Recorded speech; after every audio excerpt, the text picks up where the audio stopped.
Hello everybody and welcome to the Import-Export Hub channel. Bogdan here, your not so boring host, at least I hope so. And as the title suggested, in this video I'm going to cover the topic of labels, markings and the EAN code. As personally I find this topic really important in the import-export environment, and not only. And I don't know, even if you're not directly involved, for sure it doesn't hurt to have a glimpse at what type of requirements are out there, or I don't know what type of labels are mandatory or voluntarily.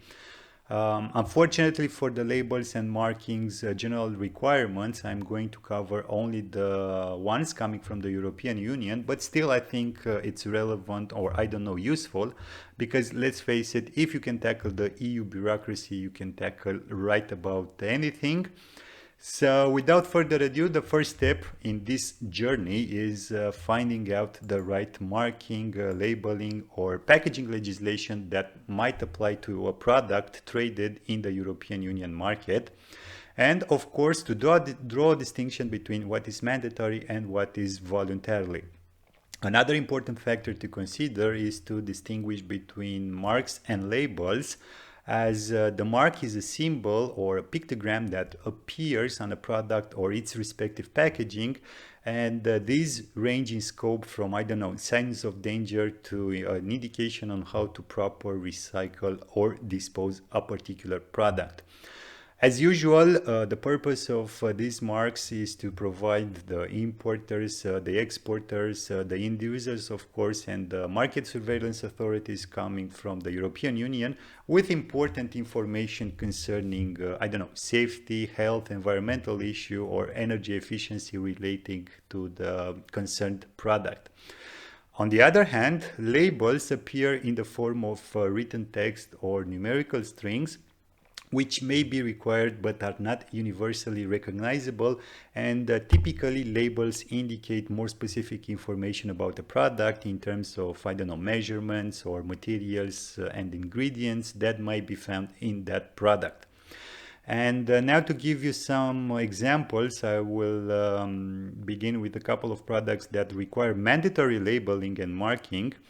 And we have in the automotive sector, for example, the E4 sign, which can be found, of course, on the tire. And just for your information, guys, for the United States market, the corresponding sign is the DOT, which, if I remember correctly, stands for Department of Transportation. Another example for cosmetics, we have the hourglass symbol, which is the period after opening during which the product can be used without harm to the consumer. For products with a minimum durability or shelf life of less than 30 months, you should find the open cream jar pictogram. And guys, here in terms of regulations, the containers and packaging must include the name, the trade name, and the address of the manufacturer, or I don't know, the person responsible for marketing the cosmetic product within the European Union. You have also the nominal contents at the time of packaging, either by weight or volume. Of course, you should find the date of minimum durability, aka shelf life. I don't know, particular precautions for use, and of course the batch number. And if it is impossible for, I don't know, practical marketing design reasons to print on the packaging all the conditions of use and warnings, an enclosed leaflet must be provided, and enclosed leaflet symbol here must be on the packaging. Now, another mandatory set of pictograms that need to be printed are related to dangerous substances. And here you have almost all the pictograms from, I don't know, extremely flammable and corrosive to open flame and even death. So given the nature of the substances used, these have to be graphically represented. Energy labels are also mandatory for, I don't know, air conditioners, refrigerators, washing machines, television sets, or water heaters. And basically there is a scale from A, which is in green, which is the most energy efficient, to the letter G, which is in red, which is of course the least energy efficient, and they are meant to help the consumers choose the less energy consuming products, and of course to promote ecologically friendly products, let's say. Anyways, you got the idea about the energy label, so let's now move to another mandatory label which involves footwear. And here the directive states that labels must convey information related to the upper part of the sole, the lining and insole sock, and the outer sole of the footwear article. And the last example for the mandatory labeling is the one concerning the tire label, in which the manufacturers have to declare fuel efficiency, wet pavement grip, and external rolling noise performance. Now, in terms of voluntarily marks and labels, guys, here fortunately we have only a handful of them, and the first one is related to the pictogram for materials in contact with food that manufacturers of, I don't know, plastic containers, glass containers, plates, cups, and other materials that are intended to come into contact with food are required to check the compliance of their product with the EU chemical safety requirements.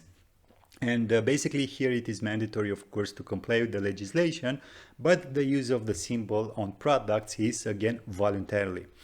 Another voluntarily mark is the eco label, which tells the consumer that the market product meets specific eco-friendly criteria, and it can be applied to a variety of products ranging from cleaning products to electronic equipment. And guys, the last voluntarily pictogram is the green dot, which basically is a scheme in which different entities that are participating in this program coordinate their resources into collecting, sorting, and recovering used packaging.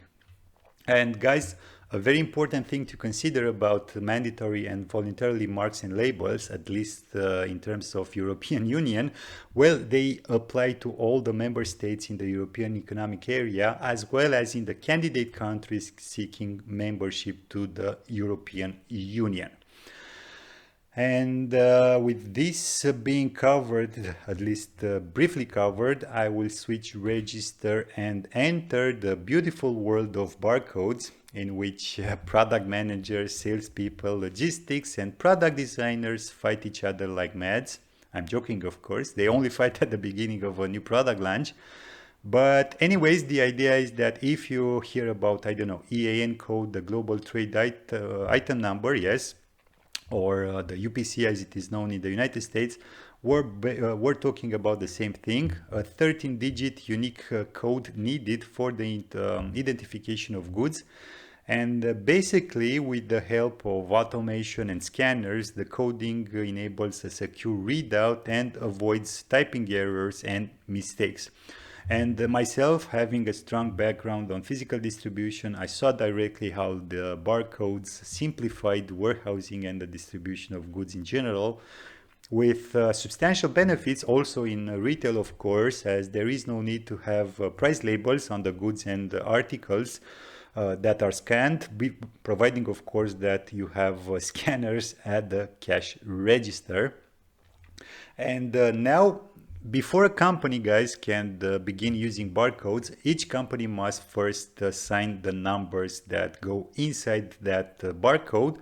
And the first step is to assign an identification key. And for this, you have, I don't know, organizations like GS1, but there are other companies as well who can help you with this. It is quite a complex thing to do. And to go through all the processes, but basically the first major step is to assign this prefix, which provides a way for companies to create identification keys for, I don't know, trade items, logistic units, or locations, which are unique all over the world.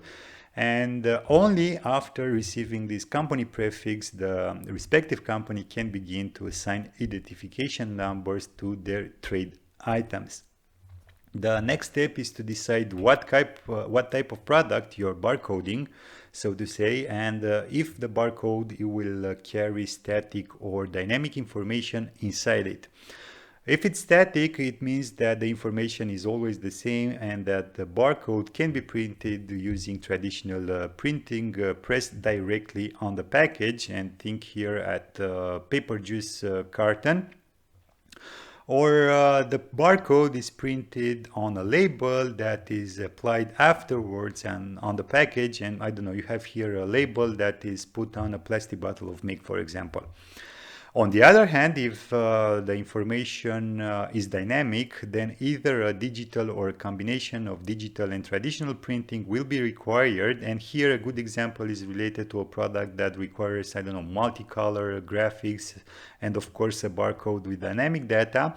And here the graphics should be pre-printed using traditional printing presses and leave a blank portion of the label in order to digitally print during production and packaging. And finally, guys, as we're approaching the end of this video, the last step is to know where the barcode will be scanned, because this is also very important. And here, for example, you have to ask yourself if the barcode will be scanned at the point of sale or at the distribution center, because we're speaking about two entirely different environments. So this should also be considered as well.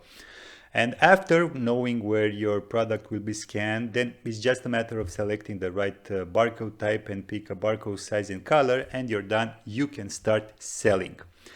And guys, I know I didn't cover the specifics in terms of, I don't know, color variations, sizes, type of scanners, but again, this is not my intention here. There are experts out there who can help you with this. And here, basically, I just wanted to give you an overall view on why labeling, marking, and barcoding are important things to consider, because from what I've experienced along the years, these things are truly, truly underestimated. And I just wanted to underline that a label, a marking, or a barcode are all important things to consider. Anyways, that's it for today. I hope you've liked it. Thank you all for watching. Don't forget to hit those tiny little buttons below this video. And as usual, until next time, keep your busy safe. Thanks.